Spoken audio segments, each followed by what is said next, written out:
Friends, welcome back to learning journey. Today my dinner is சிவப்புரவை upma, அதாவது சம்பாரவை உப்புமா.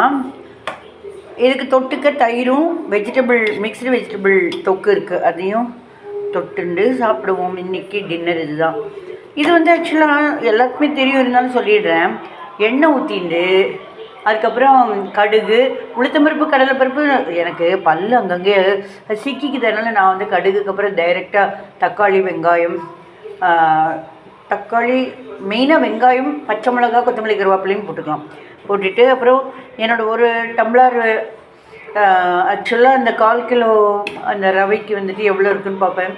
ஒரு tumbler, பெரிய டம்ளரில் ஒரு டம்ளர் ரவை இருக்குன்னா 2.25 2.25 அளவுக்கு தண்ணி ஊற்றுவேன்.